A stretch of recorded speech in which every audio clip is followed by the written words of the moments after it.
Greetings, my beautiful lovelies. It's Emmy. How are you? It's great to see you and welcome back. Today's video is sponsored by Trade. Trade is a coffee service that makes it so simple to discover new coffee from over 55 of the top roasters. Trade's matching algorithm curates coffee just for you, which is so great if you're anything like me and you get so overwhelmed with a multitude of choices. And what I really love is the coffee is always fresh. It's always shipped within 48 hours of being roasted. And I always look forward to the bright red compostable bag in my mailbox, and this month I got to try City of Saints Santa Maria, which is my favorite medium kind of blend with slight fruity notes. I drink my coffee black, so it was absolutely lovely. And Trade is hassle-free. There's free shipping, customizable plans, and anytime cancellation. So if you'd like to try Trade for yourself and receive a free bag of coffee with any subscription, please click the link down below.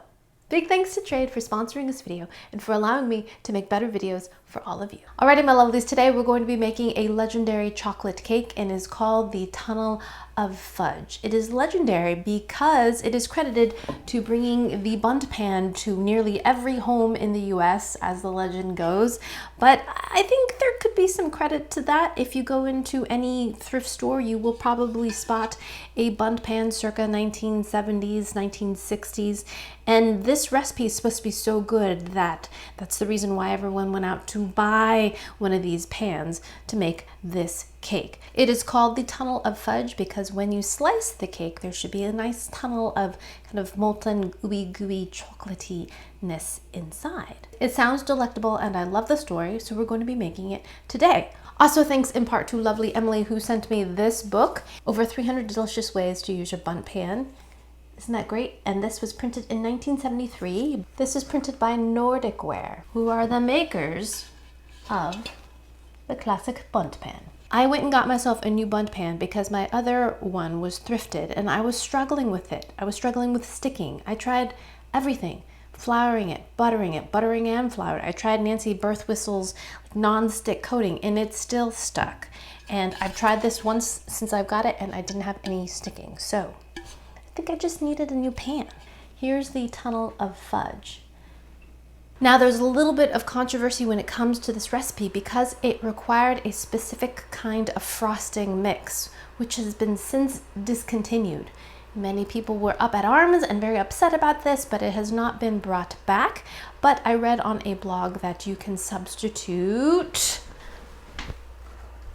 this one from Whole Foods. It's the chocolate frosting mix and you need 3.5 cups or about 10.5 ounces. So I bought 2 boxes of this. I did not find this at my Whole Foods store. I actually had to order it online.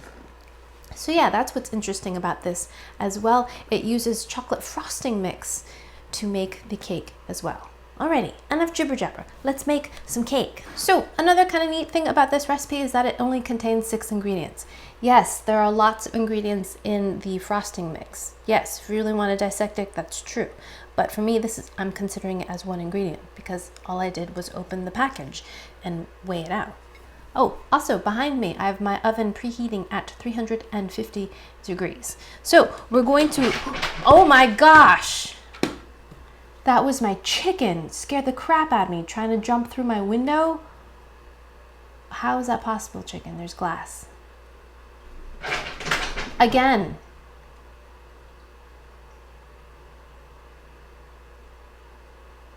Okay, let's carry on. We're gonna beat our butter until it's nice and crisp. We're gonna beat our butter until it's nice and light and fluffy. And now we're going to add our eggs. We've got 6 of them here, and we're gonna add them one at a time, beating each in very well. Beautiful eggs. Thank you, my chickens. If that one doesn't jump through the window or attempt to again. 1 egg.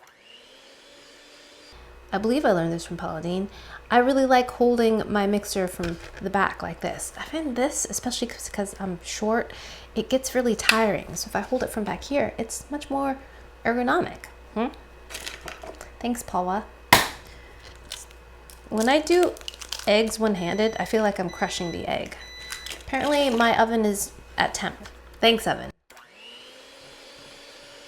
Now we're going to gradually add our sugar to this mixture. Now we're just gonna fold in the rest of our ingredients. Flour that's been sifted. I'm gonna do that in a batch. Yeah, definitely would use a wooden spoon here because this mixture is gonna be pretty thick, but it seems pretty dry. Now our chocolate frosting mix, which smells vanilla-y too. I'll put that in a couple batches. Wow, this is pretty stiff. But if it's mostly powdered sugar, you know how powdered sugar does that weird thing, it kind of just melts? You think like it's really dry, but then it just kind of dissolves. So interesting. If you've ever made icing or frosting, you know what I mean, right? You're just like, where did all the powder go? It was so dry. I think that's what's gonna happen here. All right, more of that. 2 cups of chopped pecans. Bloop. Yes, look at that. It's just turning really stirrable now. Well, not quite, but you think that's gonna be way too dry, but it's doing that melty thing. So I've already buttered this, but I'm gonna add a little bit more of some baking spray. This has a little bit of flour in it to ensure that this releases from the mold. Right, hold your breath. I like to do this right before I add the batter. And now we're just gonna dollop this into the greased pan. The design of the Bundt pan is so that the cake bakes evenly because there's a tube in the middle, but it's also a lovely presentation. Now we pop this into a preheated 350-degree oven and cook it for 60 minutes or 1 hour. Because this is going to be molten in the middle, the regular cake test thing will not work using like a little toothpick because it's going to be gooey in the middle. We want it to be gooey in the middle. Instead, this recipe says once it looks kind of brownie-like and it has like a kind of crispy, crackly, smooth, glossy top, then it is ready. We're going to take it out and let it cool for half an hour before we invert it and slice into it and give it a taste. All right, my lovelies, I will see you in about an hour and a half. We've got that smooth, crackly, brownie-like top, and it looks to be set. Alrighty, here we go. Boop. Ooh, did you hear that? It has landed.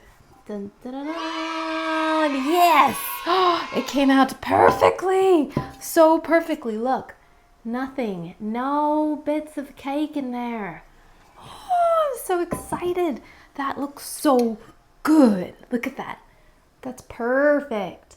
I'm so happy about that. Only because I have had plenty of failures, particularly these really crisp ridges. I've lost bits of those. That's beautiful. Gorgeous. Gorgeous, gorgeous. Oh yes, make it snow, make it snow, make it snow.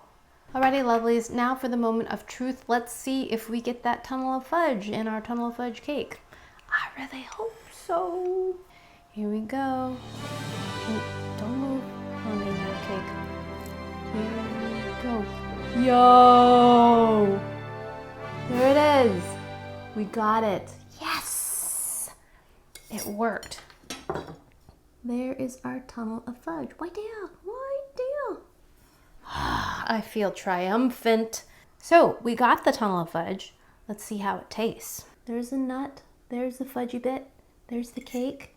This is looking phenomenal. Itadakimasu.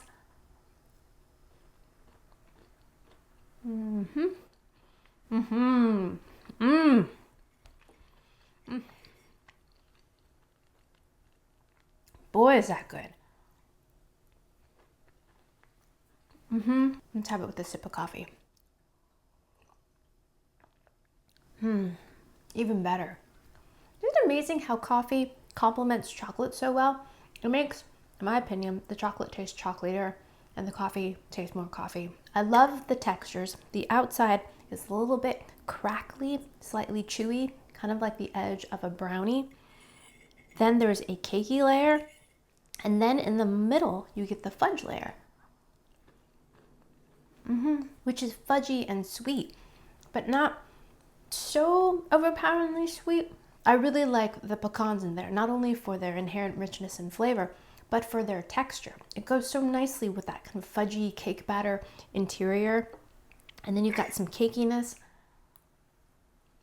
So good. This is an excellent cake, and I can see why this would be the catalyst for the Bundt pan craze. The one thing I don't like about it is that you need this chocolate frosting mix. I have seen other recipes that use powdered sugar and cocoa powder. I've not tried those, so I don't know how well they work, but according to this, the main ingredient in this is powdered sugar, cocoa powder, natural flavor, salt. So I think you could substitute just simply powdered sugar and cocoa powder. I would imagine those recipes that dupe it would work as well. Definitely err on the side of not over baking this. I took this out promptly at 58 minutes. Alrighty, my lovelies, thanks so much for watching, and big thanks to Trade for sponsoring this video. If you'd like to receive a free bag of coffee with your subscription, please click the link down below. Thanks again for watching. I hope you enjoyed that one. I hope you learned something. Please share this video with your friends. Follow me on social media, like this video, subscribe, and I shall see you in the next one. Toodaloo, take care, bye!